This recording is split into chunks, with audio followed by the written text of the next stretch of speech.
सो hey everyone, आप लोग का बहुत बहुत स्वागत है हमारे यूट्यूब चैनल स्टडी पॉइंट रहा में। तो गाइज आप लोगों के लिए मैं एलएड बीएनटीपीसी 2024 का जीके जीएस का प्रीवियस ईयर सेट लेकर आई हूँ गाइज, जो आप सभी स्टूडेंट के लिए बहुत ज्यादा इंपॉर्टेंट होने वाला है। और आप सभी स्टूडेंट से यही रिक्वेस्ट है कि प्लीज वीडियो को एंड तक जरूर देखिए एंड नोट बनाइए गाइज, क्योंकि जितना शॉर्ट तरीके से नोट बनाएंगे गाइज ये आपके लिए हेल्प होगा। और ये नोट बनाना इसलिए नहीं कि नोट बनाइएगा तो ये आपको बहुत ज्यादा हेल्प मिलेगा, नोट बनाइएगा तो ये हेल्प तो मिलेगी, बट इससे भी ज्यादा इंपॉर्टेंट चीज होता है कि जब आप इस की रिवीजन करेंगे ना गाइस, तो ये आपको बहुत ज्यादा हेल्प करेगा।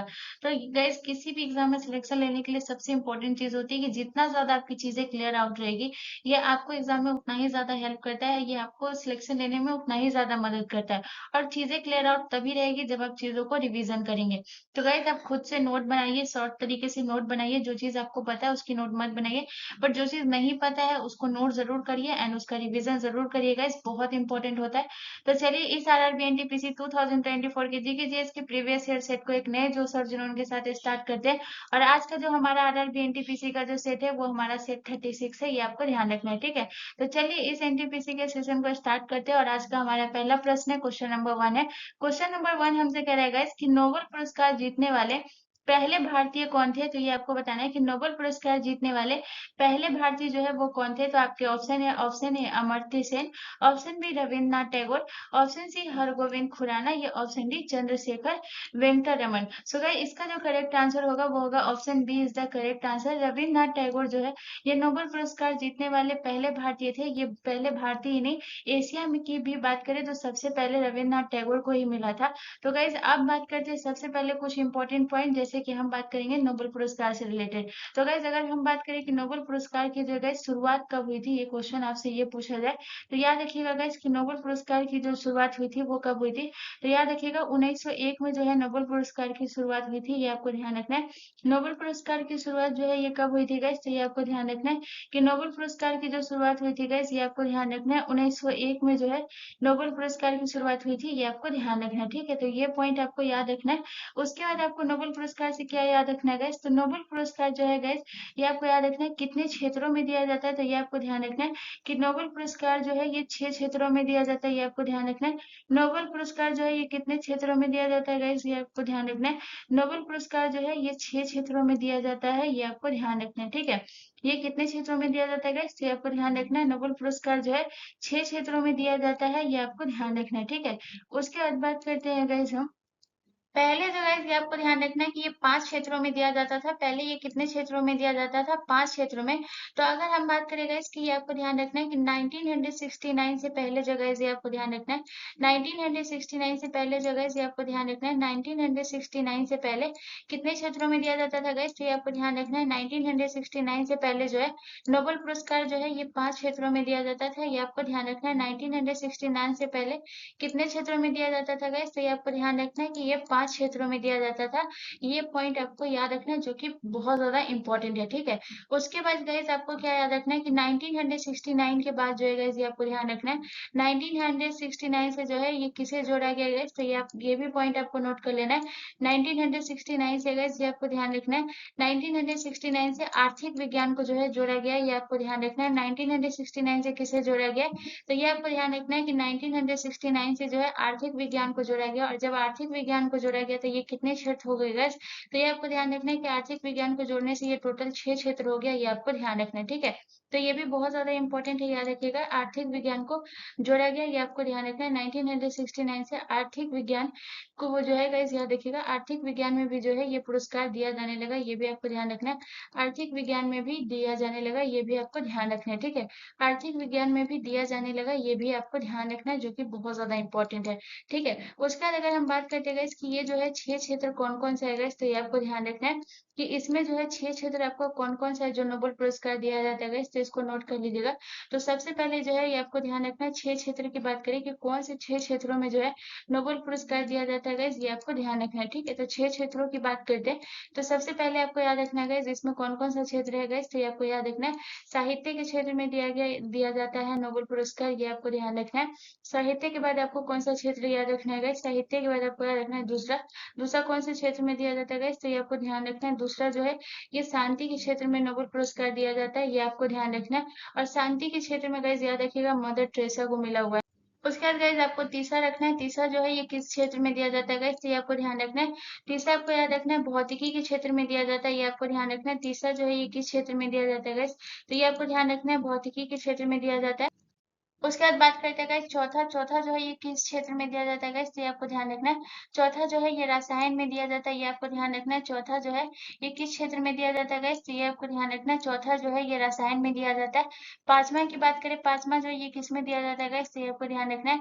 पांचवा जो है ये चिकित्सा में दिया जाता है, ये आपको ध्यान रखना है। पांचवा जो है ये किस में दिया जाता है गाइस, तो ये आपको ध्यान रखना है कि पांचवा जो है चिकित्सा में दिया जाता है। और छठा जो है ये आपका कौन सा हो गया, छठा जो हो गया गाइस ये आपको ध्यान रखना है आर्थिक विज्ञान में, ठीक है।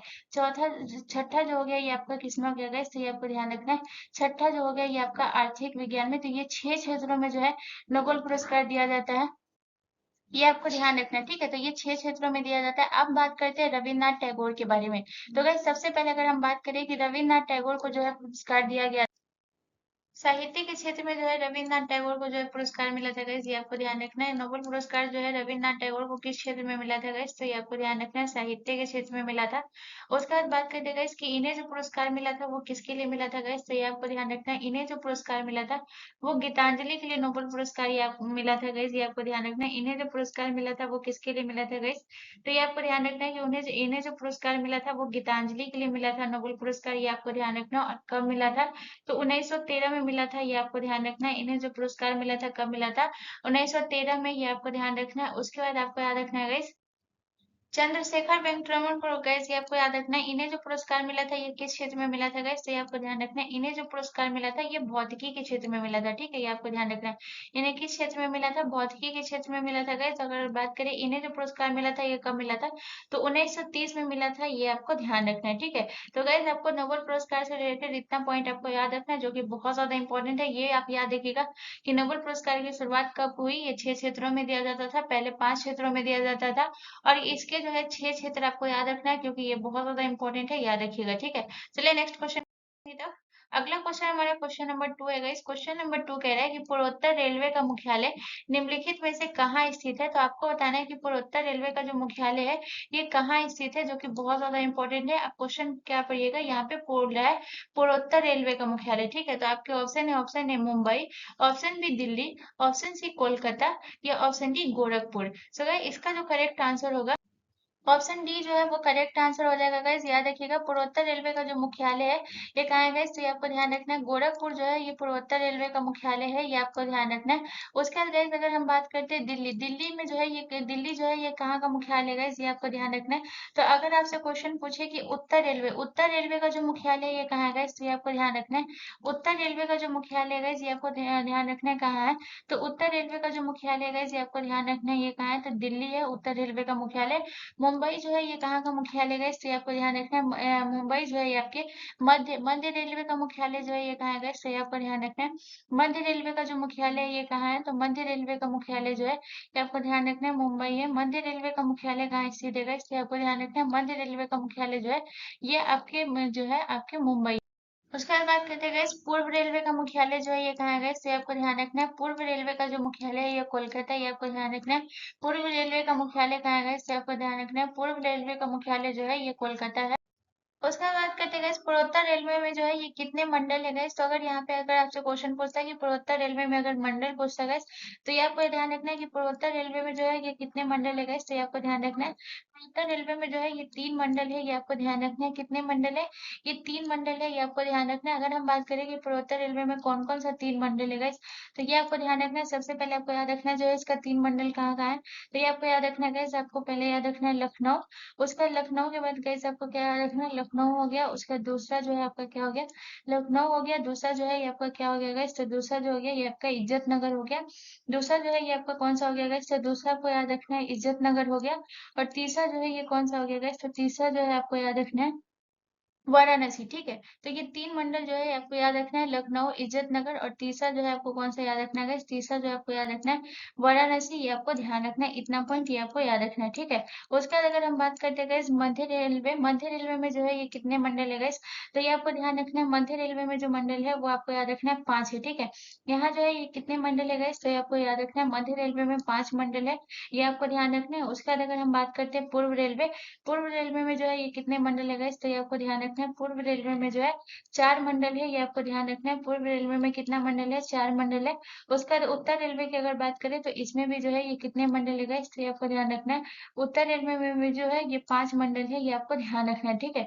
उत्तर रेलवे में आपका कितने मंडल है गाइस, तो ये आपको ध्यान रखना है। उत्तर रेलवे में आपका 5 मंडल है, ये आपको ध्यान रखना है। इसमें कितना मंडल है, तो ये आपको ध्यान रखना है 5 मंडल है। और अगर हम 5 मंडल की बात करें उत्तर रेलवे में गाइस, तो ये आपका 5 मंडल कौन कौन सा है इसका भी नाम नोट कर लीजिएगा गाइस। तो सबसे पहले आपको ध्यान रखना है इसमें जो है कौन कौन सा 5 मंडल हो गया, ये आपको ध्यान रखना है। तो पहला आपको याद रखना है उत्तर रेलवे की बात करिए गाइस, तो ये आपका हो गया गाइस दिल्ली, ठीक है। पहला जो है आपको याद रखना है कौन सा हो गया गाइस, तो ये आपको ध्यान रखना है पहला हो गया आपका दिल्ली।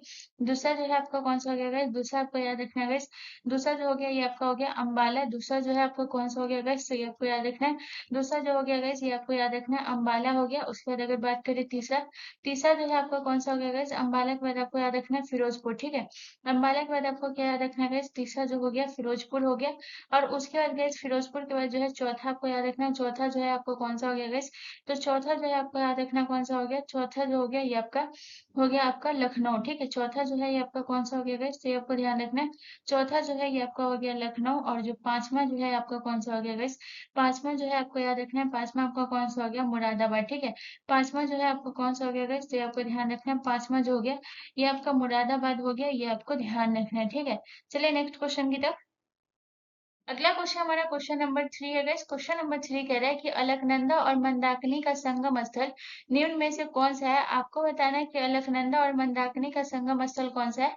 तो आपके ऑप्शन है Rudraprayag, option B Karnaprayag, option C Nandprayag या ऑप्शन डी देवप्रयाग। चलिए इसका जो करेक्ट आंसर ऑप्शन ए जो है करेक्ट आंसर हो जाएगा गाइस। याद रखिएगा अलकनंदा और मंदाकिनी का संगम जो है ये क्या है गाइस, आपको याद रखना है अलकनंदा और मंदाकिनी का संगम जो है रुद्रप्रयाग है, ये आपको ध्यान रखना है। उसके बाद अगर बात करें कर्णप्रयाग, कर्णप्रयाग जो है ये किसका संगम है गाइस, तो ये आपको ध्यान रखना है कर्णप्रयाग जो है ये किसका संगम है, तो ये अलकनंदा और किसका संगम है गाइस, तो ये आपको ध्यान रखना है कर्णप्रयाग जो है ये अलकनंदा और किसका संगम है, ये बताइएगा। इससे आपको याद रखना है कर्णप्रयाग जो है ये अलकनंदा और किसका संगम है गाइस, तो याद रखिएगा पिंडार नदी का जो है संगम क्या है गाइस, ये आपको ध्यान रखना है अलकनंदा और पिंडार नदी का जो संगम है गाइस, ये आपको ध्यान रखना है पिंडार नदी का जो संगम है ये क्या है गाइस, तो ये आपको ध्यान रखना है अलकनंदा और पिंडार नदी का संगम जो है ये क्या कहलाता है, कहाँ है गाइस, तो आपको याद रखना है कर्ण प्रयाग है।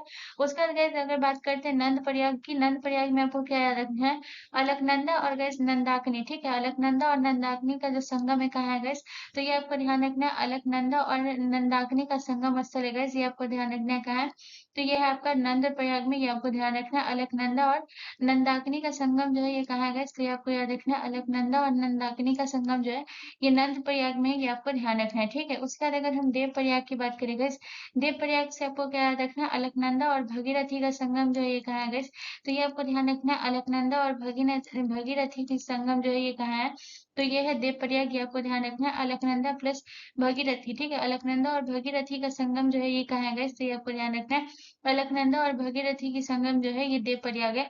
अगर बात करते हैं गाइस अलकनंदा की सहायक नदी कौन कौन सी हो गई, तो पिंडार नदी, नंदाकिनी, भगीरथी, मंदाकिनी, ये सब जो किसकी सहायक नदी हो गई, ये जो है अलकनंदा की सहायक नदी हो गई, ये भी आपको ध्यान रखना है।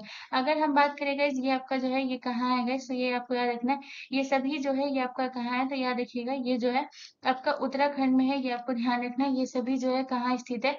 तो यहाँ पे एक पॉइंट आप ये लिख लीजिएगा कि यहाँ पे जो है ये जितनी भी अलकनंदा की सहायक नदी है गाइस, ये आपको ध्यान रखना है ये सभी कहाँ है, तो याद रखिएगा ये सभी जो है आपको नोट कर लेना ये सभी कहाँ है, तो ये सभी उत्तराखंड में ये आपको ध्यान रखना है।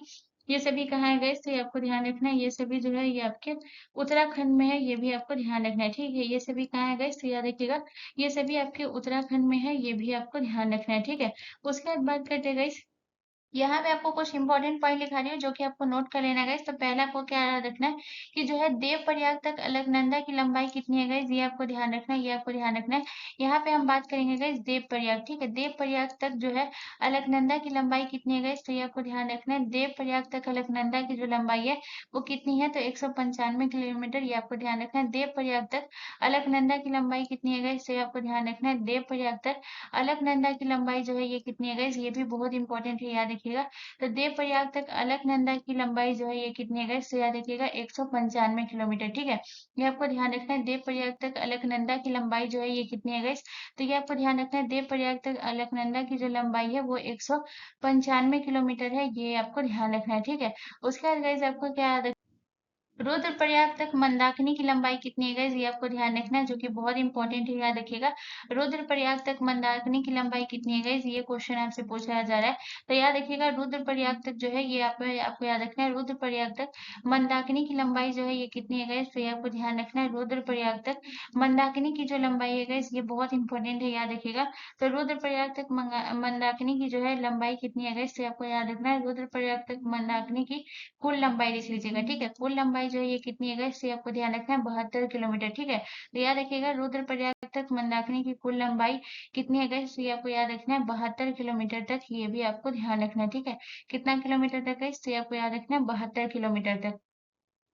तो यहाँ से आपको इतना पॉइंट नोट कर लेना जो कि बहुत ज्यादा इंपॉर्टेंट है, याद रखिएगा। चलिए नेक्स्ट क्वेश्चन। अगला क्वेश्चन हमारा क्वेश्चन नंबर 4 है गाइस। क्वेश्चन नंबर 4 कह रहा है कि बनिहाल दर्रा इनमें से किस राज्य में स्थित है। तो आपको बताना है कि बनिहाल दर्रा जो है ये किस राज्य में स्थित है। तो आपके ऑप्शन है, ऑप्शन ए सिक्किम में, ऑप्शन बी जम्मू कश्मीर में, ऑप्शन सी हिमाचल प्रदेश में, या ऑप्शन डी उत्तराखंड में। सो गाइस इसका जो करेक्ट आंसर होगा गाइस वो होगा ऑप्शन जो है बी करेक्ट आंसर हो जाएगा। बनिहाल दर्रा जो है ये किस राज्य में स्थित है गाइस, तो ये आपको ध्यान रखना है, ये जो है आपके जम्मू कश्मीर में स्थित है, ये आपको ध्यान रखना है। बनिहाल दर्रा से आपको सबसे पहले क्या याद रखना है कि ये पीर पंजाल पर्वत श्रेणी में आता है, ये आपको ध्यान रखना है। ये किस श्रेणी में आता है गाइस, तो ये आपको ध्यान रखना है कि बनिहाल दर्रा जो है ये जो है जम्मू कश्मीर में है, और जम्मू कश्मीर में जो है ये किस श्रेणी में आता है गाइस, तो ये आपको ध्यान रखना है। जम्मू कश्मीर के पीर पंजाल श्रेणी में आता है, ये आपको ध्यान रखना है। ये किस श्रेणी में आता है, तो जम्मू कश्मीर के पीर पंजाल श्रेणी में आता है, ये आपको ध्यान रखना है, ठीक है। उसके बाद गाइस आपको क्या याद रखना है, पीर पंजाल श्रेणी में आता है। उसके बाद गाइस आपको क्या याद रखना है, उसके बाद आपको याद रखना है गाइस कि इसमें जो है जवाहर सुरंग जो है ये किसमें है गाइस, तो ये आपको ध्यान रखना है। जवाहर सुरंग जो है ये कहाँ है गाइस, तो ये आपको ध्यान रखना है। जवाहर सुरंग जो है ये आपको ध्यान रखना है, ये कहाँ है, तो जवाहर सुरंग जो है इसी दर्रे में स्थित है, ये आपको ध्यान रखना है। तो अब क्वेश्चन आपसे पूछा जाता है गाइस कि जवाहर सुरंग जो है ये किस दर्रे में है गाइस, तो आपको याद रखना है, ये आपको याद रखना है कि जवाहर सुरंग जो है इसी दर्रे में बनी है, ये आपको ध्यान रखना है। जवाहर सुरंग जो है इसी दर्रे में बनी है, ये आपको ध्यान रखना है, ठीक है।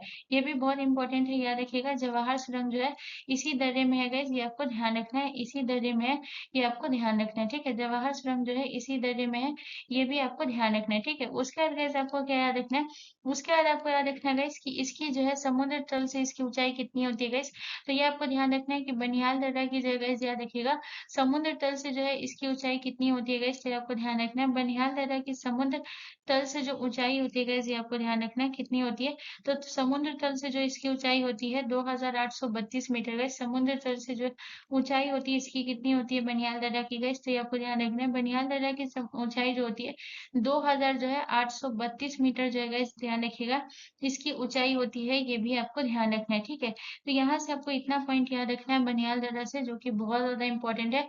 और सबसे इंपॉर्टेंट गाइस यहाँ पे आपको याद रखना है, जो कि क्या है, तो बनिहाल दर्रा जो है ये किसको जोड़ती है गाइस, तो ये आपको ध्यान रखना है। यहाँ पे एक पॉइंट और याद रखिएगा, बनिहाल दर्रा जो है गाइस याद रखिएगा ये जो है जम्मू को और श्रीनगर को जोड़ता है। ये किसको जोड़ता है गाइस, तो याद रखिएगा ये बनिहाल दर्रा जो है ये किसको जोड़ता है गाइस, तो ये आपको ध्यान रखना है। जम्मू और श्रीनगर को कौन सा दर्रा जोड़ता है गाइस, तो ये आपको ध्यान रखना है। जम्मू और श्रीनगर को जोड़ता है, ये आपको ध्यान रखना है। ये दर्रा जो है ये किसको जोड़ता है, तो जम्मू और श्रीनगर को कौन सा दर्रा जोड़ता है गाइस, तो ये आपको ध्यान रखना है। जम्मू और श्रीनगर को जोड़ता है, ये आपको ध्यान रखना है। बनिहाल दर्रा जो है ये जम्मू और श्रीनगर को जोड़ता है, ठीक है। तो अगर आपसे क्वेश्चन पूछे कि कौन सा दर्रा जो जम्मू और श्रीनगर को जोड़ता है, तो याद रखिएगा ये जो है बनिहाल दर्रा, जो कि बहुत बार पूछा गया और ये आपका मोस्ट इंपोर्टेंट प्रश्न है गाइस, ये आपको ध्यान रखना है, ठीक है। चलिए नेक्स्ट क्वेश्चन की तरफ। अगला क्वेश्चन हमारा क्वेश्चन नंबर 5 है गाइस। क्वेश्चन नंबर 5 कह रहा है कि सतपुरा बाघ अभयारण्य किस राज्य में स्थित है। तो आपको बताना है कि सतपुरा बाघ अभयारण्य जो है ये किस राज्य में स्थित है। तो आपके ऑप्शन है, ऑप्शन ए तमिलनाडु में, ऑप्शन बी मध्य प्रदेश में, ऑप्शन सी महाराष्ट्र में, या ऑप्शन डी कर्नाटक में। सो गाइस इसका जो करेक्ट आंसर होगा वो होगा option B is the correct answer. Satpura बाघ अभयारण्य जो है ये किस राज्य में स्थित है गाइस, तो ये आपको ध्यान रखना है मध्य प्रदेश में। अगर हम बात करें कि सतपुरा बाघ अभयारण्य की जो है स्थापना कब हुई थी गाइस, मोस्ट इंपोर्टेंट पॉइंट है, याद रखिएगा। तो सतपुरा बाघ अभयारण्य की जो स्थापना हुई थी गाइस, ये आपको ध्यान रखना है 1981 में जो है इसे स्थापित किया गया था, ये आपको ध्यान रखना है। इसे कब स्थापित किया गया था गाइस, तो याद रखिएगा 1981 में जो है इसे स्थापित किया गया था, ये आपको ध्यान रखना है, ठीक है। उसके बाद हम बात करते हैं इसे 1981 में स्थापित किया गया था। उसके बाद बात करते हैं सतपुड़ा बाघ अभयारण्य में जो है गाइस याद रखिएगा 300 से भी अधिक प्रजातियां, ये आपको ध्यान रखना है। सतपुड़ा बाघ अभयारण्य में जो है 300 से भी गाइस याद रखिएगा 300 से भी अधिक प्रजातियां हैं सतपुड़ा बाघ अभयारण्य में, ये आपको ध्यान रखना है। कितने से अधिक प्रजातियां गाइस, तो ये आपको ध्यान रखना है 300 से अधिक प्रजातियां हैं सतपुड़ा बाघ अभयारण्य में, ये आपको ध्यान रखना है। ठीक है, तो यहाँ से आपको जो है इतना पॉइंट जो है सतपुड़ा बाघ अभयारण्य से याद रखना है। उसके बाद अगर हम बात करते हैं मध्य प्रदेश में कौन कौन सा जो है बाघ अभयारण्य है, सबसे इम्पोर्टेंट गाइस याद रखिएगा जो है आपका मध्य प्रदेश में आपका कौन-कौन सा बाघ अभयारण्य है गाइस, तो ये आपको ध्यान रखना है। मध्य प्रदेश में जो है आपका कौन-कौन सा बाघ अभयारण्य है, तो कान्हा बाघ अभयारण्य जो है ये कहाँ है गाइस, तो ये आपको ध्यान रखना है कि कान्हा बाघ अभयारण्य जो है ये आपको ध्यान रखना है ये कहाँ है, तो कान्हा बाघ अभयारण्य जो है गाइस ये आपको ध्यान रखना है कहाँ है, मध्य प्रदेश में। ठीक है, तो ये भी बहुत इंपॉर्टेंट है गाइस, कान्हा बाघ अभयारण्य जो है ये कहाँ है, जो कि बहुत बार पूछा भी जाता है गाइस, तो याद रखिएगा कान्हा बाघ अभयारण्य जो है ये कहाँ है गाइस, तो ये आपको ध्यान रखना है कान्हा बाघ अभयारण्य जो है ये आपका मध्य प्रदेश में। उसके बाद अगर बात करें और कौन सा है गाइस, तो ये आपको याद रखना है। यहाँ पे मध्य प्रदेश का लिखा देती हूँ गाइस, याद रखिएगा। तो सबसे पहले आपका हो गया जो कि आपका कौन सा हो गया गाइस, तो ये आपको याद रखना है कान्हा बाघ अभयारण्य हो गया। दूसरा आपको कौन सा याद रखना है, दूसरा जो है आपको याद रखना है गाइस आपका कौन सा हो गया, पेंच पेंच बाघ अभयारण्य जो है ये कहाँ है गाइस, तो ये आपको ध्यान रखना है। पेंच बाघ अभयारण्य जो है ये कहाँ है, तो गाइस याद रखिएगा पेंच बाघ अभयारण्य जो है ये कहाँ है, तो याद रखिएगा पेंच बाघ अभयारण्य जो है ये आपका मध्य प्रदेश में है। उसके बाद आपको याद रखना है पेंच बाघ के अभयारण्य के बाद पन्ना, पन्ना बहुत इंपॉर्टेंट, यहाँ पे जितना भी लिखा रहे याद रखिएगा। कान्हा बाघ अभयारण्य हो गया, उसके बाद पेंच बाघ अभयारण्य हो गया, उसके बाद पन्ना बाघ अभयारण्य हो गया। ये सब आपका कहाँ है गाइस, तो ये आपको ध्यान रखना है, ये सभी आपका मध्य प्रदेश में, ये आपको ध्यान रखना है। ठीक है, चलिए नेक्स्ट क्वेश्चन की तरफ। अगला क्वेश्चन हमारा क्वेश्चन नंबर 6 है गाइस। क्वेश्चन नंबर 6 हमसे कह रहा है कि एमिनो एसिड की आवश्यकता किसके संश्लेषण के लिए होती है, तो आपको बताना है कि एमिनो एसिड की आवश्यकता जो है ये किसके संश्लेषण के लिए होती है। तो आपके ऑप्शन ए कार्बोहाइड्रेट के लिए, ऑप्शन बी प्रोटीन के लिए, ऑप्शन सी लिपिड के लिए, या ऑप्शन डी एल्केलाइड के लिए। सो गाइस इसका जो करेक्ट आंसर होगा वो होगा option B is the correct answer. Amino acid की जो आवश्यकता होती है ये किसके संश्लेषण के लिए होती है गाइस, ये आपको ध्यान रखना है। प्रोटीन संश्लेषण के लिए होती है, ये आपको ध्यान रखना है। एमिनो एसिड जो है ये क्या करता है, एमिनो एसिड जो है आपको याद रखना है। अगर हम एमिनो एसिड की बात करेंगे तो ये क्या करता है, तो एमिनो एसिड जो है ये राइबोसोम के साथ जुड़कर जो है ये प्रोटीन का निर्माण करता है, ये आपको ध्यान रखना है। एमिनो एसिड जो है ये किसके साथ जुड़कर गए, ये आपको याद रखना है। तो आपको याद रखना है कि एमिनो एसिड जो है guys, ये आपको याद रखना है राइबोसोम द्वारा जुड़कर जो है ये प्रोटीन का निर्माण करता है। एमिनो एसिड जो है ये किसके साथ जुड़ जाता है गाइस, तो ये आपको ध्यान रखना है। एमिनो एसिड जो है ये राइबोसोम के द्वारा जो है ये जुड़कर किसका निर्माण करता है, राइबोसोम के द्वारा जो है जुड़कर गाइस याद रखिएगा राइबोसोम के द्वारा जो है जुड़कर किसका निर्माण करता है गाइस, तो ये आपको ध्यान रखना है प्रोटीन का निर्माण करता है, ये आपको ध्यान रखना है। ठीक है, बहुत इंपॉर्टेंट है, इस पॉइंट को याद रखिएगा। प्रोटीन का निर्माण करता है, ठीक है, यहाँ पे प्रोटीन ही लिखा गया, याद रखिएगा किसका निर्माण करता है, प्रोटीन का, ये आपको ध्यान रखना है। चलिए नेक्स्ट क्वेश्चन की तरफ। अगला क्वेश्चन हमारा क्वेश्चन नंबर 7 है गाइस। क्वेश्चन नंबर 7 हमसे कह रहा है कि कंथूरी उत्सव भारत के किस राज्य में मनाया जाता है। तो आपको बताना है कि कंथूरी उत्सव जो है ये भारत के किस राज्य में मनाया जाता है। तो आपके ऑप्शन है, ऑप्शन ए मेघालय में, ऑप्शन बी तमिलनाडु में, ऑप्शन सी कर्नाटक में, या ऑप्शन डी केरल में। सो गाइस इसका जो करेक्ट आंसर होगा वो होगा option B is the correct answer. कंथोरी उत्सव जो है ये किस राज्य में मनाया जाता है गाइस, तो ये आपको ध्यान रखना है। कंथोरी उत्सव जो है आपको याद रखना है ये तमिलनाडु में मनाया जाता है। और याद रखिएगा ये किस तमिलनाडु के किस नगर में मनाया जाता है गाइस, तो ये आपको ये भी आपको याद रखना है कि ये आपके नागौर नगर में जो है स्थित जो दरगाह है, नागौर दरगाह में मनाया जाता है। ठीक है, तो कंथोरी उत्सव जो है ये कहाँ मनाया जाता है गाइस, तो ये आपको ध्यान रखना है तमिलनाडु के नागौर दरगाह में। ठीक है, ये भी आपको ध्यान रखना है। ये जो है तमिलनाडु के कहाँ मनाया जाता है गाइस, तो ये आपको ध्यान रखना है। ये जो उत्सव मनाया जाता है ये कंथोरी उत्सव जो है नागौर दरगाह में मनाया जाता है, ये भी आपको ध्यान रखना है। ठीक है, ये कहाँ मनाया जाता है, नागौर दरगाह में जो है गाइस याद रखिएगा नागौर दरगाह में जो है मनाया जाता है, ये भी आपको ध्यान रखना है। ठीक है, मनाया जाता है, ये भी आपको ध्यान रखना है। उसके बाद अगर हम बात करें गाइस कि तमिलनाडु का जो है और कौन कौन सा फेस्टिवल है गाइस, ये आपको ध्यान रखना है। तो अगर हम बात करते हैं यहाँ पे तमिलनाडु के फेस्टिवल के बारे में कि और कौन-कौन सा फेस्टिवल है गाइस। तो सबसे इम्पोर्टेंट जो पूछा जाता है, बहुत बार एग्जाम में पूछा भी गया गाइस, तो ये आपको ध्यान रखना है। तमिलनाडु का जो है आपको याद रखना है, जो पोंगल, पोंगल जो है ये किस राज्य का फेस्टिवल है गाइस, तो ये आपको ध्यान रखना है। पोंगल जो है गाइस याद रखिएगा, ये आपके तमिलनाडु का है। उसके बाद आपको याद रखना है गाइस, आपका जो है दीपावली, दीपावली भी जो है ये कहाँ का है गाइस, तो ये आपको ध्यान रखना है। दीपावली जो है ये आपके तमिलनाडु का है, ये भी आपको ध्यान रखना है। दीपावली के बाद आपको कौन सा फेस्टिवल याद रखना है गाइस, उसके बाद आपको याद रखना है थाईपुसम। थाईपुसम जो है ये किस राज्य का फेस्टिवल है गाइस, तो ये आपको ध्यान रखना है, बहुत इंपॉर्टेंट है, याद रखिएगा। थाईपुसम जो है गाइस याद रखिएगा, ये कहाँ का है, तो थाईपुसम जो है ये तमिलनाडु का है, ये भी आपको ध्यान रखना है। उसके बाद अगर बात करें गाइस कि जो आपका जो है पोंगल जो है गाइस ये कब मनाया जाता है गाइस, तो याद रखिएगा पोंगल जो है ये आपका कब मनाया जाता है, तो याद रखिएगा पोंगल जो है ये जनवरी में मनाया जाता है, ये आपको ध्यान रखना है। पोंगल जो है ये कब मनाया जाता है गाइस, तो ये आपको ध्यान रखना है, जनवरी में मनाया जाता है, ये आपको ध्यान रखना है, ठीक है। उसके बाद आपको याद रखना है गाइस, पोंगल जो है ये कब मनाया जाता है, जनवरी में मनाया जाता है। दीपावली जो है ये आपका कब मनाया जाता है गाइस, ये आपको ध्यान रखना है। दीपावली जो है ये आपका नवंबर में मनाया जाता है, अक्टूबर या फिर नवंबर में मनाया जाता है, ये आपको ध्यान रखना है। उसका जो है आपका थाईपुसम की अगर बात करें गाइस, तो ये जो है ये सबसे इम्पोर्टेंट है, याद रखिएगा। ये जो है कब मनाया जाता है, तो थाईपुसम जो है गाइस याद रखिएगा, थाईपुसम जो है ये आपके पूर्णिमा के दिन मनाया जाता है, जो कि बहुत ही इंपॉर्टेंट पॉइंट है, याद रखिएगा। तमिलनाडु का जो है ये फेस्टिवल जो है ये कब मनाया जाता है, थाईपुसम, तो याद रखिएगा थाईपुसम जो है ये पूर्णिमा के दिन मनाया जाता है, ये आपको ध्यान रखना है। थाईपुसम जो है ये कब मनाया जाता है गाइस, तो ये आपको ध्यान रखना है। थाईपुसम जो है ये पूर्णिमा के दिन मनाया जाता है, ये आपको ध्यान रखना है, ठीक है। थाईपुसम जो है ये कब मनाया जाता है गाइस, तो ये आपको ध्यान रखना है। थाईपुसम जो है पूर्णिमा के दिन मनाया जाता है, ये भी आपको ध्यान रखना है। चलिए नेक्स्ट क्वेश्चन की तरफ। अगला क्वेश्चन हमारा क्वेश्चन नंबर 8 है गाइस। क्वेश्चन नंबर 8 कह रहा है कि देश में माल परिवहन के लिए निम्न में से कौन सबसे बड़े माध्यम के रूप में प्रयुक्त होता है। तो आपको बताना है कि देश में माल परिवहन के लिए सबसे बड़े माध्यम के रूप में कौन प्रयुक्त होता है। तो आपके ऑप्शन है, option A railway, option B नौ परिवहन सेवा, ऑप्शन सी बस, या ऑप्शन डी वायु सेवा। तो गाइस इसका जो करेक्ट आंसर होगा वो होगा option A is the correct answer. देश में माल परिवहन के लिए सबसे बड़े जो माध्यम का प्रयुक्त है गाइस, ये आपको याद रखना है, वो है रेलवे। चलिए नेक्स्ट क्वेश्चन की तरफ।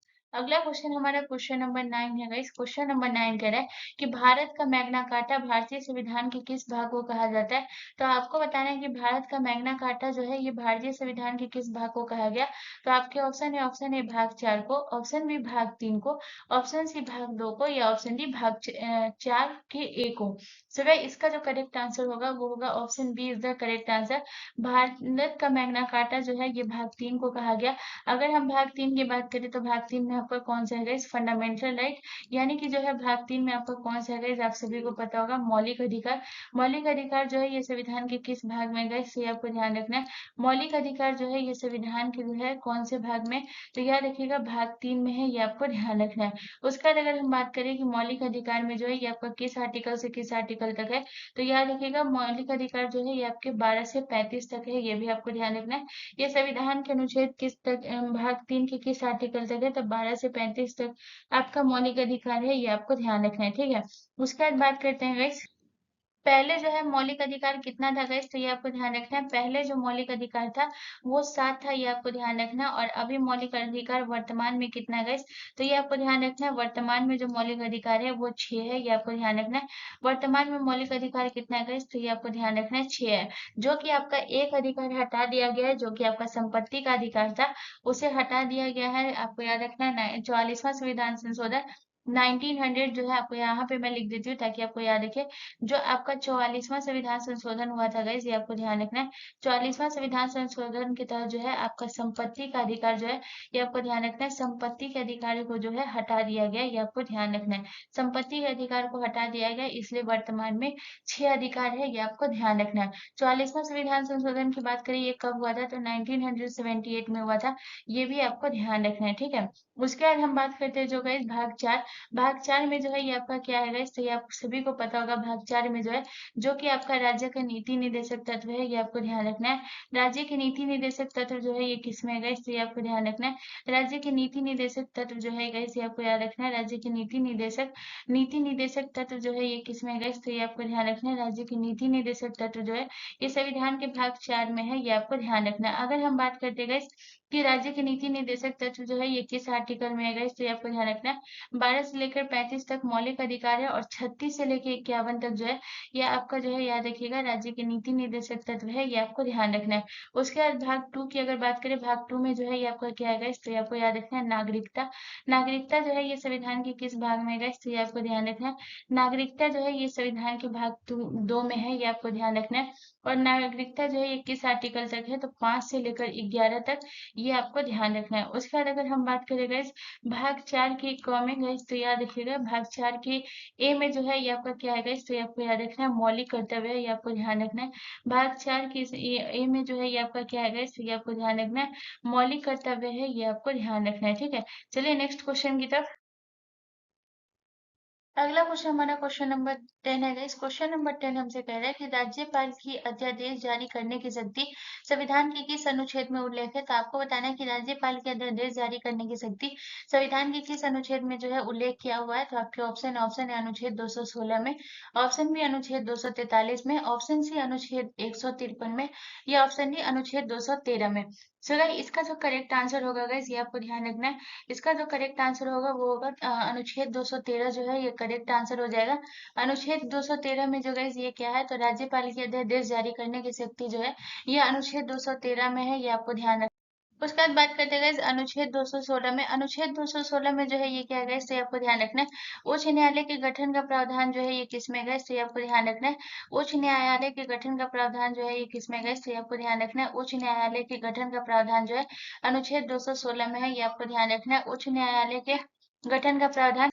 तो ये आपको याद रखना है कि उच्च न्यायालय के गठन का प्रावधान जो है ये किसमें है, इससे आपको याद रखना है उच्च न्यायालय के गठन का प्रावधान जो है ये अनुच्छेद 216 में है, ये आपको ध्यान रखना है उच्च न्यायालय के गठन का प्रावधान जो है ये किसमें है, इससे आपको ध्यान रखना है उच्च न्यायालय के गठन का प्रावधान जो है ये अनुच्छेद 216 में है, ये आपको ध्यान रखना है। उसके बाद अगर हम बात करते हैं अनुच्छेद जो है 243 की बात करेंगे, अनुच्छेद 243 में जो है ये क्या है, तो पंचायतों का जो उल्लेख किया गया है ये किसमें किया गया है, इससे आपको ध्यान रखना है पंचायतों का जो उल्लेख किया गया है इसे आपको ध्यान रखना है ये किसमें किया गया, तो पंचायतों का जो उल्लेख किया गया है इसे आपको ध्यान रखना है अनुच्छेद 243 में किया गया, ये आपको ध्यान रखना है। पंचायतों का उल्लेख जो है ये किसमें किया गया है, इसे आपको ध्यान रखना है पंचायतों का जो उल्लेख किया गया ये अनुच्छेद 243 में किया गया, ये आपको ध्यान रखना है।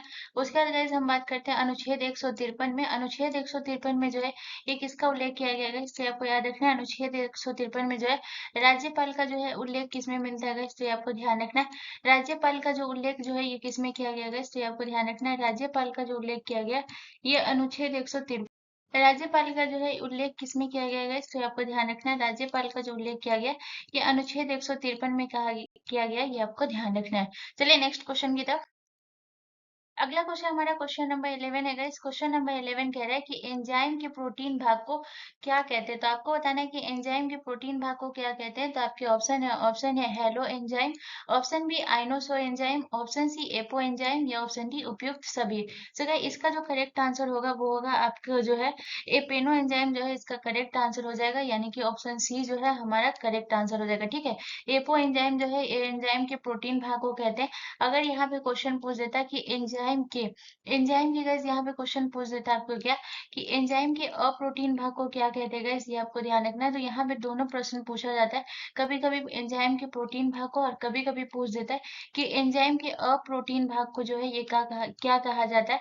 तो आपको प्रश्न में आपको को कमेंट करके बताना है गाइस कि एंजाइम के अप्रोटीन भाग को क्या कहते हैं। तो अगर आप सभी को पता है तो अच्छी बात है, नहीं पता है तो इसको याद रखिएगा, जो कि बहुत ज्यादा इंपॉर्टेंट है, याद रखिएगा। तो ये जो है एंजाइम के अप्रोटीन भाग को क्या कहते हैं, तो एंजाइम के अप्रोटीन भाग को कहते हैं क्या कहते हैं गाइस, तो ये आपको ध्यान रखना है कि एंजाइम के अप्रोटीन भाग को कहते हैं, जो आपको याद रखना है ये क्या कहते हैं, तो ये आपको कहते हैं सहकारक। ठीक है, इसे हम क्या कहते हैं, तो एंजाइम के अप्रोटीन भाग को कहते हैं सहकारक, ये आपको ध्यान रखना है, जो कि बहुत ज्यादा इंपॉर्टेंट। ठीक है, तो सहकारक जो है ये एंजाइम के अप्रोटीन भाग को कहते हैं और प्रोटीन भाग को एपो एंजाइम कहते हैं, ये आपको ध्यान रखना है, जो कि बहुत ज्यादा इंपॉर्टेंट है। ठीक है, इसको जो है आप नोट कर लीजिएगा कि एंजाइम के अप्रोटीन भाग को जो है क्या कहते हैं, तो ये आपको ध्यान रखना है। एंजाइम के अप्रोटीन भाग को कहते हैं सहकारक, ये आपको ध्यान रखना है। ठीक है, चलिए नेक्स्ट क्वेश्चन की तरफ। अगला क्वेश्चन हमारा क्वेश्चन नंबर 12 है गाइस। क्वेश्चन नंबर 12 कह रहा है कि यकृत द्वारा निकलने वाले बाइल जूस का क्या काम होता है। तो आपको बताना है कि यकृत के द्वारा जो जूस निकलने वाला जो है बाइल जूस, उसका क्या काम है। तो आपके ऑप्शन है, ऑप्शन ए यह भोजन को क्षारीय बनाता है, ऑप्शन बी यह भोजन को अम्लीय बनाता है, ऑप्शन सी यह भोजन को तोड़ता है, या ऑप्शन डी इनमें से कोई नहीं। तो गाइस यकृत के द्वारा जो जूस निकलता है बाइल जूस, इसका क्या काम होता है, बहुत इंपॉर्टेंट है, याद रखिएगा। तो इसका जो काम होता है, ये भोजन को क्षारीय बनाता है। ठीक है, तो ऑप्शन ए जो है हमारा करेक्ट आंसर हो जाएगा। और बाइल जूस कहाँ से निकलता है guys? ये आपको ध्यान रखना है, यकृत के द्वारा निकलता है, ये भी आपको ध्यान रखना है। चलिए नेक्स्ट क्वेश्चन।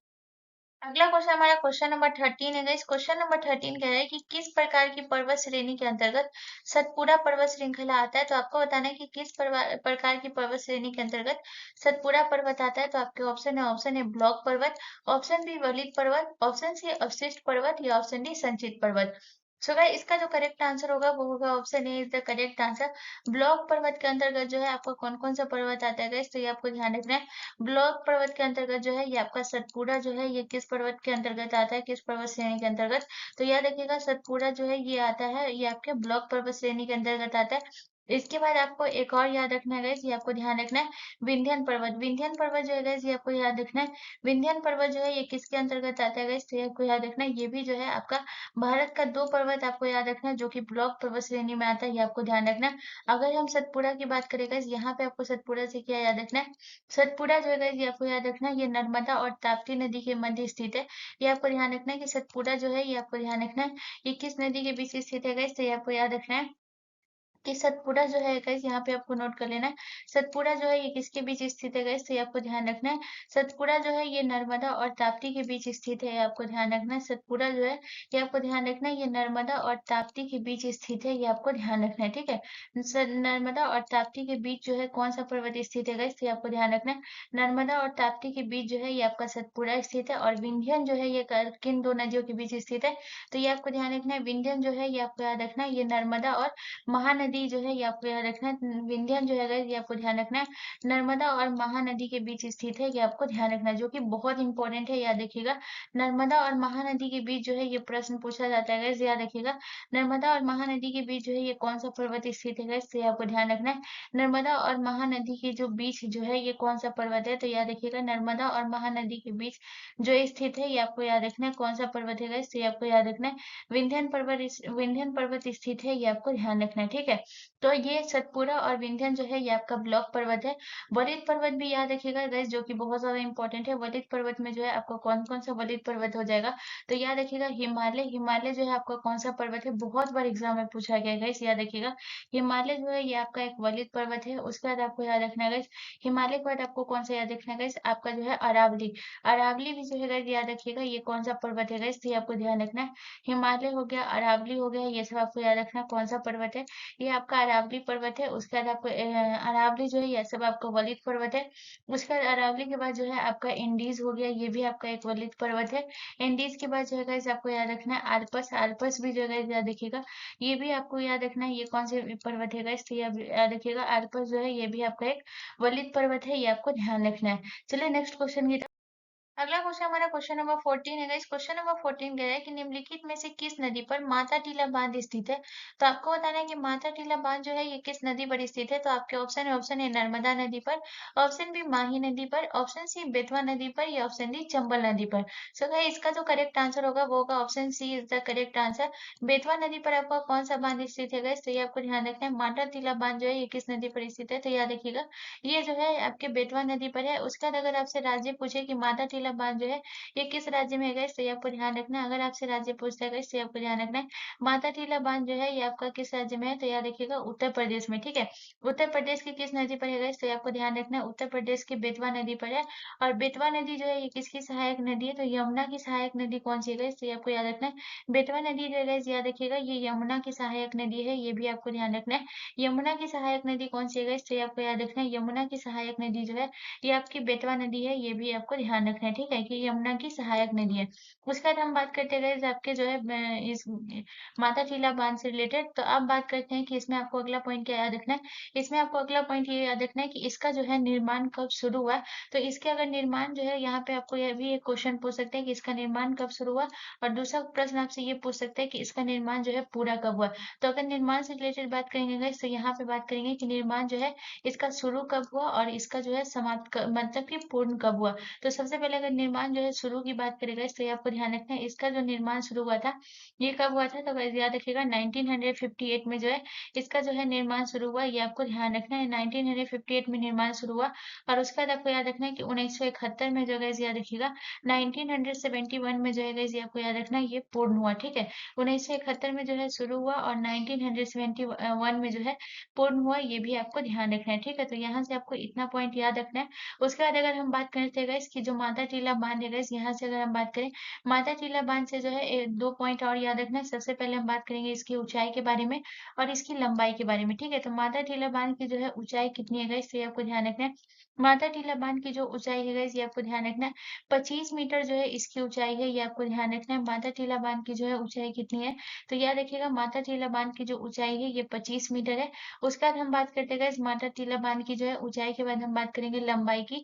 इसकी जो है लंबाई कितनी है गाइस, तो ये आपको ध्यान रखना है। माता टीला बांध की जो लंबाई है ये 1600 मीटर इसकी लंबाई है, ये आपको ध्यान रखना है। माता टीला बांध की जो है लंबाई कितनी है गाइस, तो ये आपको ध्यान रखना है 1600 मीटर जो है माता टीला बांध की जो है लंबाई है। माता टीला बांध से गाइस आपको इतना पॉइंट याद रखना है जो कि बहुत ज्यादा इंपॉर्टेंट है। उसके बाद अगर नर्मदा नदी के बारे में बात करें, तो नर्मदा नदी में जो है आपका सरदार सरोवर बांध जो है ये किस नदी पर स्थित है गाइस, तो ये आपको ध्यान रखना है कि सरदार सरोवर बांध जो है ये आपके नर्मदा नदी पर है, ये आपको ध्यान रखना है। सरदार सरोवर बांध जो है ये किस नदी पर स्थित है गाइस, ये आपको ध्यान रखना है। सरदार सरोवर बांध जो है गाइस याद रखिएगा नर्मदा नदी पर स्थित है। अगर हम बात करें कि सरदार सरोवर बांध जो है ये किस राज्य में है गाइस, तो ये आपको ध्यान रखना है गुजरात में, ठीक है। उसके बाद अगर हम बात करते हैं चंबल नदी, चंबल नदी पर आपका कौन सा बांध है गाइस, तो ये आपको ध्यान रखना है कि चंबल नदी पर जो है आपका बांध है ये आपका गांधी सागर बांध जो है ये किस नदी पर है गाइस, तो ये आपको ध्यान रखना है। गांधी सागर बांध जो है ये आपके चंबल नदी पर है, ये आपको ध्यान रखना है। गांधी सागर बांध जो है ये कहाँ है गाइस, तो ये आपको ध्यान रखना है। गांधी सागर बांध जो है ये आपके चंबल नदी पर स्थित है, ये भी आपको ध्यान रखना है, ठीक है। चलिए नेक्स्ट क्वेश्चन की तरफ। अगला क्वेश्चन हमारा क्वेश्चन नंबर 15 है गाइस। क्वेश्चन नंबर 15 हमसे कह रहा है कि भारत में अंग्रेजों के समय प्रथम जनगणना किसके कार्यकाल में हुई थी।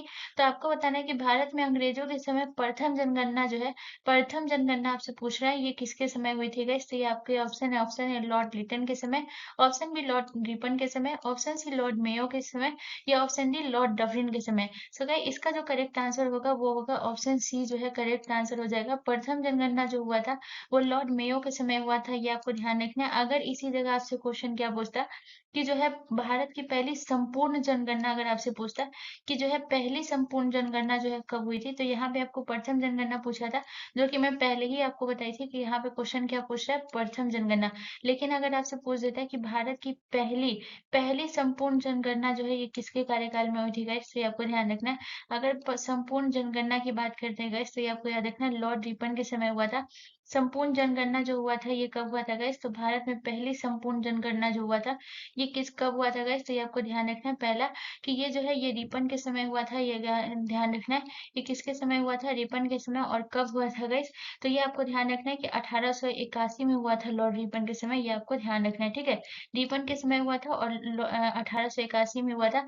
मोस्ट इंपोर्टेंट पॉइंट है गाइस, इस पॉइंट को आपको ध्यान रखना है, जो कि बहुत ज्यादा इंपॉर्टेंट है, ये आपको ध्यान रखना है। लॉर्ड मेयो के समय जो जनगणना हुई थी गाइस, ये आपको ध्यान रखना है। लॉर्ड मेयो के समय जो जनगणना हुई थी ये कब हुई थी गाइस, तो आपको ध्यान रखना है 1872 में जनगणना हुई थी, ठीक है। ये आपको ध्यान रखना है। लॉर्ड मेयो के समय जो जनगणना हुई थी ये कब हुई थी गाइस, तो ये आपको ध्यान रखना है 1872 में जो है ये जनगणना हुई थी लॉर्ड मेयो के समय, ये आपको ध्यान रखना है, ठीक है। उसके बाद आपको क्या याद रखना है गाइस, हर 10 वर्ष में जो गाइस आपको याद रखना है, हर 10 वर्ष में जो है एक बार जनगणना होता है, ये आपको ध्यान रखना है। हर 10 वर्ष में जो गाइस याद रखिएगा, ये पॉइंट आपको याद रखना है। तो हर 10 वर्ष में जो है गाइस याद रखिएगा एक बार जनगणना होता है, ये आपको ध्यान रखना है, ठीक है। इस पॉइंट को आपको याद रखिएगा, जिससे आपको जो है कभी भी अगर जनगणना पूछे तो ये आप ये कर सकते हैं। हर 10 वर्ष में जो है एक बार जनगणना होता है, जबकि जो जनगणना होना था 2021 में होना था गाइस, जो आप सभी को पता होगा, जो कोविड की वजह से जो है ये जनगणना नहीं हुआ था गाइस, तो याद रखिएगा हर 10 वर्ष में एक बार जनगणना होता है, ये आपको ध्यान रखना है, ठीक है। चलिए नेक्स्ट क्वेश्चन की तरफ। अगला क्वेश्चन हमारा क्वेश्चन नंबर 16 है गाइस। क्वेश्चन नंबर 16 हमसे कह रहा है कि जल में तैरना न्यूटन गति के किस नियम के कारण संभव है। तो आपको बताना है कि जल में तैरना जो है ये न्यूटन गति के किस नियम के कारण संभव है। तो आपके ऑप्शन है, ऑप्शन ए प्रथम नियम, ऑप्शन बी द्वितीय नियम, ऑप्शन सी तृतीय नियम या ऑप्शन डी ये सभी। सो गाइस इसका जो करेक्ट ऑप्शन सी जो है करेक्ट आंसर हो जाएगा गाइस। ये आपको ध्यान रखना है, जल में तैरना जो है ये तृतीय नियम होता है गाइस। ये आपको ध्यान रखना है, न्यूटन का तृतीय नियम है। और तृतीय नियम को ही कौन सा नियम कहते हैं गाइस। तो ये आपको ध्यान रखना है, तृतीय नियम को ही क्रिया प्रतिक्रिया नियम जो है ये किसे कहते हैं गाइस। तो ये आपको ध्यान रखना है, क्रिया प्रतिक्रिया नियम जो है ये न्यूटन के तृतीय नियम को कहते हैं। ये आपको ध्यान रखना है, क्रिया प्रतिक्रिया नियम जो है ये न्यूटन का कौन सा नियम होता है गाइस। तो ये आपको ध्यान रखना है, क्रिया प्रतिक्रिया नियम जो है गाइस ये आपको ध्यान रखना है, न्यूटन का तृतीय नियम है। प्रथम नियम की अगर बात करें गाइस तो जड़त्व का नियम जो है ये न्यूटन का कौन सा नियम कहलाता है गाइस। तो ये आपको ध्यान रखना है कि जड़त्व जड़त्व का नियम जो है ये न्यूटन का कौन सा नियम कहलाता है गाइस। तो ये आपको ध्यान रखना है, जड़त्व का नियम जो है ये न्यूटन का कौन सा नियम कहलाता है गाइस। तो ये आपको ध्यान रखना है, जड़त्व का नियम जो है ये न्यूटन का प्रथम नियम कहलाता है। ये आपको ध्यान रखना है, न्यूटन के प्रथम नियम को कौन सा नियम कहते हैं, जड़त्व का नियम भी कहते हैं। ये आपको ध्यान रखना है, न्यूटन के द्वितीय नियम को जो है क्या कहते हैं, संवेग का नियम कहते हैं। ये आपको ध्यान रखना है, न्यूटन का द्वितीय नियम जो है कौन सा नियम कहलाता है, तो संवेग का नियम भी कहलाता है। ये आपको ध्यान रखना है, तो संवेग का नियम जो है ये न्यूटन के द्वितीय नियम को भी कहते हैं। ये आपको ध्यान रखना है, ठीक है। चलिए नेक्स्ट क्वेश्चन की तरफ। अगला क्वेश्चन हमारा क्वेश्चन नंबर 17 है गाइस। क्वेश्चन नंबर 17 हमसे कह रहा है कि निम्नलिखित में से प्रथम विद्युत ट्रेन कब चली थी। तो ये आपको बताना है कि प्रथम विद्युत ट्रेन जो है ये कब चली थी। तो आपके ऑप्शन है, ऑप्शन ए 1925 में, ऑप्शन बी 1927 में, ऑप्शन सी 1828 में या ऑप्शन डी 1926 में। सो गाइस इसका जो करेक्ट आंसर होगा वो होगा ऑप्शन जो है आपका जो है 1925 जो है ये करेक्ट आंसर हो जाएगा। प्रथम विद्युत ट्रेन जो है ये कब चली थी, 1925 में चली थी। और ये जो प्रथम विद्युत ट्रेन जो है ये कहाँ से कहाँ तक चली थी गाइस, तो ये आपको ध्यान रखना है। ये जो चली थी ये बॉम्बे वीटी से चली थी। ये आपको ध्यान रखना है, ये जो है ये कहाँ से चली थी गाइस, तो ये आपको ध्यान रखना है। प्रथम विद्युत ट्रेन जो है ये आपको ध्यान रखना है, ये कहाँ से चली थी, तो बॉम्बे वीटी से चली थी, ठीक है। ये आपको ध्यान रखना है, ये जो ट्रेन है ये कहाँ से चली थी, बॉम्बे वीटी से चली थी। आपको ध्यान रखना है, बॉम्बे वीटी से ये कहाँ तक चली थी ये ट्रेन, तो याद रखिएगा बॉम्बे वीटी से जो है ये आपको ध्यान रखना है कुर्ला हार्बर के बीच जो चली थी ये भी आपको ध्यान रखना है, जो कि बहुत ज्यादा इंपॉर्टेंट है। ये प्रश्न आपसे पूछा जा सकता है, तो याद रखिएगा कुर्ला हार्बर के बीच में जो है ये चली थी, ये भी आपको ध्यान रखना है, ठीक है। तो ये यहाँ पे जो है ये आपको ध्यान रखना है, कुर्ला हार्बर के बीच चली थी, ये भी आपको ध्यान रखना है, जो कि बहुत इंपॉर्टेंट है। और कब चली थी गाइस, तो ये आपको ध्यान रखना है 1925 में चली थी, ये भी आपको ध्यान रखना है, ठीक है। तो यहाँ से इतना पॉइंट आपको याद रखना है, जो कि बहुत ज्यादा इंपॉर्टेंट है। उसके बाद आपको याद रखना है गाइस, प्रथम विद्युत ट्रेन जो चली थी गाइस ये आपको याद रखना है, उस समय के जो है गवर्नर कौन थे गाइस, ये आपको ध्यान रखना है। तो उस समय के जो गवर्नर थे गाइस ये आपको ध्यान रखना है, उस समय के गवर्नर कौन थे, तो ये आपको ध्यान रखना है लेस्ली थे, ठीक है। उस समय के गवर्नर जो है ये कौन थे गाइस, तो ये आपको ध्यान रखना है कि उस समय के जो गवर्नर थे, जो प्रथम विद्युत ट्रेन चली थी उस समय के जो गवर्नर थे ये लेस्ली थे। ये आपको ध्यान रखना है, ठीक है। लेस्ली विल्सन थे, ये भी आपको ध्यान रखना है, जो कि बहुत ज्यादा इंपॉर्टेंट है कि गवर्नर जो है पूछा ही जाता है गाइस। तो ये आपको याद रखना है 1925 में चली थी, बॉम्बे वीटी से कुर्ला हार्बर के बीच चली थी। गाइस याद रखिएगा बॉम्बे वीटी का जो है वर्तमान में क्या नाम है, तो ये आपको याद रखना है शिवाजी महाराज टर्मिनल जो है अब वर्तमान में है। ये आपको ध्यान रखना है, ठीक है। चलिए नेक्स्ट क्वेश्चन की तरफ। अगला क्वेश्चन हमारा क्वेश्चन नंबर 18 है गाइस। क्वेश्चन नंबर 18 हमसे कह रहा है कि सल्तनत काल में फयाजिल का अर्थ था। तो आपको बताना है कि सल्तनत काल में फयाजिल का अर्थ क्या था। तो आपके ऑप्शन है, ऑप्शन ए कृषकों से की जाने वाली गैर जबरी वसूली, ऑप्शन बी आपसे कह रहा है अभिजात वर्ग को दिया जाने वाला अतिरिक्त अनुदान, ऑप्शन सी आपसे कह रहा है इकतदारों द्वारा सरकारी खजाने में जमा की जाने वाली अधिशेष राशि, या ऑप्शन डी वेतन के बदले निर्धारित मालगुजारी। सो गाइस इसका जो करेक्ट आंसर होगा वो होगा option C is the correct answer. इकतदारों द्वारा सरकारी खजाने में जमा की जाने वाली अधिशेष राशि जो है ये आपको ध्यान रखना है फजालियत का अर्थ होता है, ये भी आपको ध्यान रखना है फयाजील का अर्थ होता है, ठीक है। इकतदारों द्वारा सरकारी खजानों में जमा की जाने वाली अधिशेष राशि, ठीक है। चलिए नेक्स्ट क्वेश्चन की तरफ। अगला क्वेश्चन हमारा क्वेश्चन नंबर 19 है गाइस। क्वेश्चन नंबर 19 हमसे कह रहा है कि भारत के राष्ट्रपति की शपथ का उल्लेख संविधान के कौन से अनुच्छेद में किया गया। तो भारत के राष्ट्रपति के शपथ का उल्लेख जो है ये संविधान के किस अनुच्छेद में, तो आपको याद रखना है अनुच्छेद 54 में, ऑप्शन बी अनुच्छेद 60 में, ऑप्शन सी अनुच्छेद 61 में या ऑप्शन डी अनुच्छेद 65। सो गाइस इसका जो करेक्ट आंसर होगा वो होगा option B is the correct answer. राष्ट्रपति के शपथ का उल्लेख जो है ये किसमें, तो अनुच्छेद 60 में, ये आपको ध्यान रखना है। अगर हम बात करें गाइस कि शपथ का जो उल्लेख है ये किसमें है गाइस, आप सभी को पता होगा ये संविधान के किस अनुसूची में है गाइस। तो ये आपको ध्यान रखना है कि शपथ का उल्लेख जो है ये संविधान के किस अनुसूची में, तो ये आपको ध्यान रखना है कि तीसरी अनुसूची में जो गाइस, ये आपको ध्यान रखना है ये किस अनुसूची में गाइस, तो ये आपको ध्यान रखना है तीसरी अनुसूची में जो है, ये आपको याद रखना है शपथ का उल्लेख है। लेकिन इसमें जो है तीसरी अनुसूची में जो है गाइस याद रखिएगा 3 लोगों के शपथ का उल्लेख नहीं है गाइस, याद रखिएगा। तीसरी अनुसूची में जो है गाइस ये आपको ध्यान रखना है कि तीसरी अनुसूची में जो गाइस याद रखना है, तीसरी अनुसूची में जो है गाइस ये आपको ध्यान रखना है 3 लोगों के शपथ का उल्लेख नहीं है गाइस, ये आपको ध्यान रखना है। अगर हम बात करें वो 3 लोग कौन-कौन से हैं, तो सबसे पहले आपको याद रखना है राष्ट्रपति के शपथ का उल्लेख तीसरी अनुसूची में नहीं है गाइस, ये आपको ध्यान रखना है। उसके बाद आपको याद रखना है गाइस जो आपके उपराष्ट्रपति हैं, इनका भी उल्लेख जो है तीसरी अनुसूची में नहीं है, इनके शपथ का उल्लेख जो है तीसरी अनुसूची में नहीं है गाइस, ये आपको ध्यान रखना है। उपराष्ट्रपति के शपथ का उल्लेख जो है ये तीसरी अनुसूची में नहीं है। और तीसरा आपको याद रखना है राज्यपाल, इसका जो है तीसरी अनुसूची में भी नहीं है गाइस, ये आपको ध्यान रखना है। तो अगर हम बात करें कि इन सभी का जो है, इन तीनों का जो है शपथ का उल्लेख किसमें है, जिसमें मैं आपका एक का बता चुकी हूँ कि राष्ट्रपति के शपथ का उल्लेख जो है ये किसमें है, तो ये आपको ध्यान रखना है आर्टिकल 60 में जो है ये राष्ट्रपति के शपथ का उल्लेख है। अनुच्छेद जो है आपका जो है राज्यपाल के शपथ का उल्लेख जो है ये किस अनुच्छेद में है, तो ये आपको ध्यान रखना है 159 में जो है ये राज्यपाल के शपथ का उल्लेख है, ये आपको ध्यान रखना है। और उपराष्ट्रपति के शपथ का उल्लेख जो है किसमें, तो 69 में है, ये आपको ध्यान रखना है। ये जो है बहुत इंपॉर्टेंट है, याद रखिएगा 3 लोगों का जो शपथ का उल्लेख है ये तीसरी अनुसूची में नहीं है गाइस, ये आपका जो है ये आपका अलग से है, इन्हीं के आर्टिकल में है 60 में। उसका है 69 यानी कि 69 में, और 169 में, ये आपको ध्यान रखना है। उसके बाद अगर हम बात करते हैं गाइस यहाँ पे सबसे इंपॉर्टेंट पॉइंट की बात करें कि इसमें जो है राष्ट्रपति का महाभियोग जो है ये किसमें है गाइस, तो आपको ध्यान रखना है राष्ट्रपति पर महाभियोग जो है गाइस ये अनुच्छेद 61 में, ये आपको ध्यान रखना है। राष्ट्रपति पर महाभियोग जो है ये संविधान के किस आर्टिकल में, तो अनुच्छेद 61 में, ये भी आपको ध्यान रखना है। चलिए नेक्स्ट क्वेश्चन की, अगला क्वेश्चन हमारा क्वेश्चन नंबर 20 है गाइस। क्वेश्चन नंबर 20 कह रहा है कि निम्नलिखित में से सिकंदर सानी की उपाधि किसने धारण की है, तो निम्नलिखित में से सिकंदर सानी की उपाधि किसने धारण की है गाइस, याद रखिएगा द्वितीय सिकंदर सानी की बात कर रहे हैं यहाँ पे हम गाइस। कौन से सिकंदर सानी, द्वितीय सिकंदर सानी, ये आपको ध्यान रखना है। तो आपके ऑप्शन है, option A Alauddin Khilji, option B Iltutmish, option C Balban, या ऑप्शन डी इनमें से कोई नहीं। तो गाइस इसका जो करेक्ट आंसर होगा वो होगा option A is the correct answer. Sikandar सानी की उपाधि जो है ये किसने धारण की है गाइस, तो याद रखिएगा अलाउद्दीन खिलजी ने। जो कि अलाउद्दीन खिलजी जो है ये किस वंश से संबंधित है गाइस, तो ये आपको ध्यान रखना है। अलाउद्दीन खिलजी जो है ये आपके खिलजी वंश से संबंधित है, ये आपको ध्यान रखना है। अलाउद्दीन खिलजी जो है ये किस वंश से संबंधित है गाइस, तो ये आपको ध्यान रखना है खिलजी वंश से संबंधित है।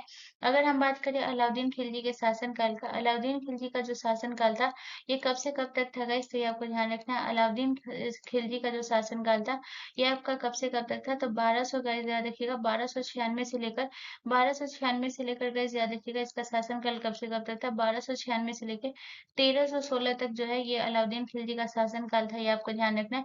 उसके बाद गाइस याद रखिएगा अलाउद्दीन खिलजी ने जो है इसका एक आप याद रखिएगा जो कि अलाई दरवाजे का निर्माण जो है ये किसने करवाया था गाइस, तो ये आपको ध्यान रखना है अलाई दरवाजे का निर्माण जो है अलाउद्दीन खिलजी ने करवाया था।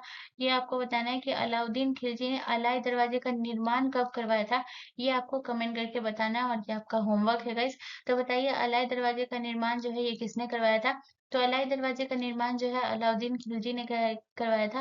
और आपको बताना है कि अलाउद्दीन खिलजी ने अलाई दरवाजा का निर्माण कब कराया था, ये मुझे आप कमेंट करके बताइएगा। तो गाइज आपका आरआरबी एनटीपीसी 2024 का जीके जीएस का प्रीवियस ईयर जो सेट 36 था गाइज वो समाप्त होता है। आप मुझे कमेंट करके बताइएगा, यहाँ से आपको कोई भी कंफ्यूजन हो, कोई भी दिक्कत हो, आप मुझे कमेंट कर सकते हैं, मैं उसका जरूर रिप्लाई करूंगी।